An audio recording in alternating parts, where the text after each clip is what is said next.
കൊച്ചി നഗരത്തിന്റെ തിരക്കുകളിൽ നിന്നൊക്കെ മാറി ഒന്ന് വിശ്രമിക്കണമെങ്കിൽ, പ്രകൃതി ഭംഗി ഒന്ന് ആസ്വദിക്കണമെങ്കിൽ നഗരത്തിൽ നിന്നും അധികം ദൂരേക്കൊന്നും പോകണ്ട. വേമ്പനാട് കായലിന്റെ വടക്കേ അറ്റത്ത് ഒരു ദ്വീപുണ്ട്, മനോഹരമായ ദ്വീപ് വളന്തകാട്. കണ്ടൽക്കാടുകളുടെ മനോഹാരിത, എന്നാൽ ആ മനോഹാരിതയ്ക്കപ്പുറം മനുഷ്യജീവന്റെ നീറ്റലുണ്ട്. നിരവധി ആളുകൾ ദുരിതം പേറി ജീവിക്കുകയാണ് അവിടെ. ലിഡിയ ജേക്കബ് ആ നാട്ടിലെ കഥ പറയും.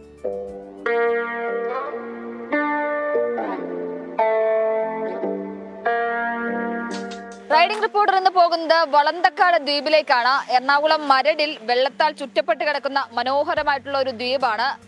ഒരുപാട് കാഴ്ചകൾ വളന്തക്കാട് കാണാനുണ്ട്. അതോടൊപ്പം തന്നെ വളന്തക്കാട് നിവാസികൾക്ക് ഒരുപാട് ദുരിതങ്ങളും സങ്കട കഥകളും ഒക്കെ പറയാനുണ്ട്. അതെന്തൊക്കെയാണ് എന്ന് കണ്ടുവരാം.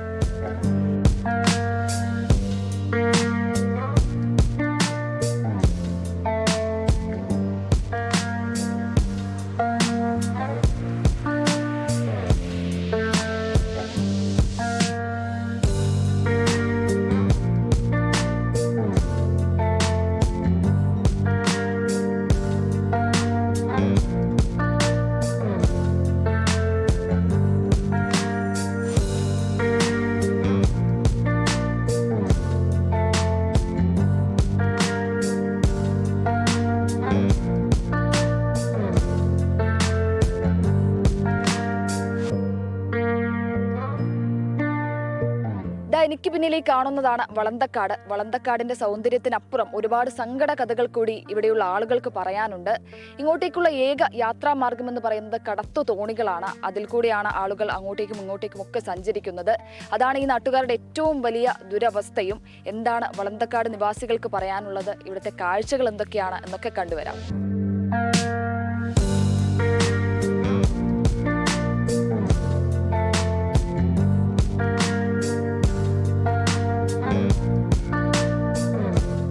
കൊച്ചി നഗരത്തിൽ നിന്ന് എത്രയും വേഗം തന്നെ നമുക്ക് വളന്തക്കാടേക്ക് എത്താൻ സാധിക്കും. കയ്യെത്തും ദൂരത്ത്. പക്ഷേ ഇങ്ങനെയൊരു സ്ഥലമുള്ളത് പല വിനോദസഞ്ചാരികൾക്കും അറിയില്ല എന്നുള്ളതാണ്.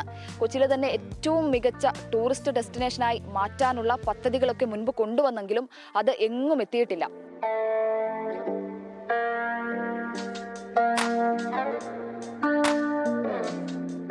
നാൽപ്പത്തിയഞ്ച് പട്ടികജാതി കുടുംബങ്ങളാണ് ദ്വീപിലുള്ളത്. പക്ഷെ അടിസ്ഥാന സൗകര്യത്തിന്റെ കാര്യത്തിൽ ഏറ്റവും പിന്നിലാണ്.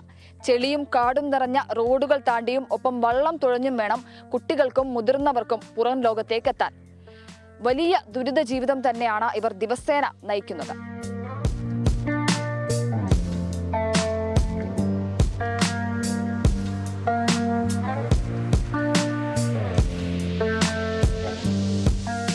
വഴി ഇത് കണ്ട പറഞ്ഞാണ് ശരിയാക്കിച്ച. അത് അങ്ങോട്ടുള്ള അവസ്ഥ കണ്ട തടിയിട്ടിട്ട് കണ്ടില്ലേ. ഇപ്പം തടിയിൽ കയറി പോകണം. പാലം എത്ര വർഷമായി ഇപ്പം വന്നിട്ട്. ഒന്ന് സ്റ്റെപ്പ് ഉണ്ടെങ്കിൽ ഒന്ന് കയറിയെങ്കിൽ കാണാതെ അതും ഇല്ലാത്ത അവസ്ഥ.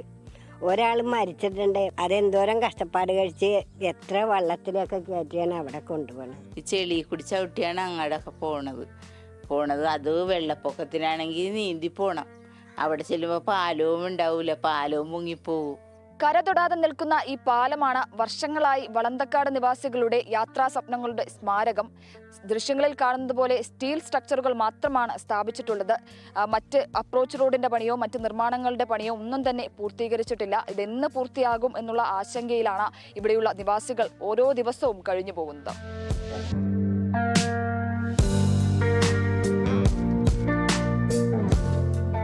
ഇപ്പം 4-5 വർഷമായില്ലേ പാലം പണിതിട്ടിട്ട്. ഇതുവരെ ഒരു ഉപകാരമില്ല. വഞ്ചിക്ക് യാത്ര ചെയ്യാനൊക്കെ ഭയങ്കര ബുദ്ധിമുട്ടാണ് മഴക്കാലത്ത്. ഇപ്പോൾ ഈ സമയത്ത് കാറ്റായിരുന്നു പറഞ്ഞാൽ പുറത്തോട്ട് പോലും ഇറങ്ങാൻ പറ്റൂലായിരുന്നു. ഞങ്ങളുടെ നാട്ടിൽ മാർക്സിസ്റ്റ് പാർട്ടി മാത്രം ഭരിച്ചതാണതാ. ഞാൻ വന്നിട്ട് ഒരു പ്രാവശ്യം മാത്രം കോൺഗ്രസ് നിന്ന് ജയിച്ചിട്ടുള്ളൂ. എന്നിട്ട് ഈ കുത്തകയായിട്ട് ഈ പാർട്ടി ജയിച്ചിട്ട് പോലും ഞങ്ങൾക്ക് ഒരു വഴിയും സംവിധാനവും ചെയ്തു തന്നിട്ടില്ല. DTPCയും KTDCയും കൂടി ചേർന്നിട്ട് ഒരു 1 crore രൂപ മുടക്കിയിട്ട് പണിതൊരു ഫെസിലിറ്റേഷൻ സെൻ്ററാണ്. അത് ഇതുവരെ നിലവിൽ പണി തീർന്നിട്ടുണ്ട്. പക്ഷേ ഇതുവരെ ഉദ്ഘാടനം കഴിഞ്ഞിട്ടില്ല. 2019 ഇപ്പോൾ ഏകദേശം 7 വർഷത്തോളമായി അതങ്ങനെ നിൽക്കണം. പിന്നെ നമ്മുടെ ടൂറിസം എങ്ങും എത്താണ്ട്, നമ്മളെ പറഞ്ഞ് പറ്റിച്ച പോലെ ടൂറിസം എങ്ങും എത്താണ്ട് നിൽക്കണതാണ്. ടൂറിസം പദ്ധതിയിലുണ്ടായിരുന്നത് റെസ്പോൺസിബിൾ ടൂറിസത്തിൻ്റെ ഭാഗമായിട്ട് ഇവിടെ വഴികളെല്ലാം ശരിയാക്കുക. ഇവിടുത്തെ ആൾക്കാർക്ക് എല്ലാവർക്കും ടൂറിസ്റ്റുകളെ KTDC അല്ലെങ്കിൽ DTPC കൊണ്ടുവരും. അപ്പോൾ ആ പാക്കേജിൽ വളന്താട്ടിലുള്ള ആൾക്കാർക്ക്, ദ്വീപ് നിവാസികൾക്ക് ടൂറിസത്തിൻ്റെ ഒരു 40% ഫണ്ട് കിട്ടും എന്നുള്ളത്. അപ്പോൾ എല്ലാ വീട്ടിലും ഫുഡ് കൊടുക്കുക, ഇവിടുത്തെ കൾച്ചർ മനസ്സിലാക്കുക, ഇവിടുത്തെ മീൻപിടുത്തം, ഓലമടയിൽ അങ്ങനത്തെ കാര്യങ്ങളൊക്കെ മനസ്സിലാക്കുക എന്നുള്ള രീതിയിൽ.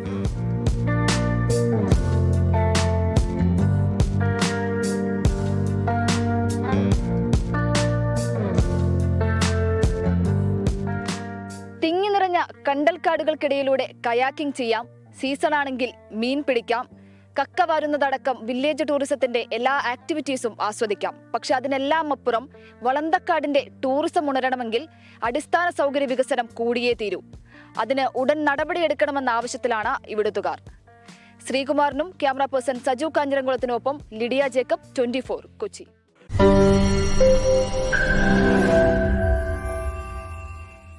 ലോകത്തെവിടെയായാലും ഏത് സമയത്തും 24 വാർത്തകളും ഓഗ്മെന്റഡ് റിയാലിറ്റി പാക്കേജുകളും എക്സ്പ്ലെയിനറുകളും വിശദമായി കാണാൻ ഞങ്ങളുടെ യൂട്യൂബ് ചാനൽ നിങ്ങൾക്ക് സബ്സ്ക്രൈബ് ചെയ്യാം.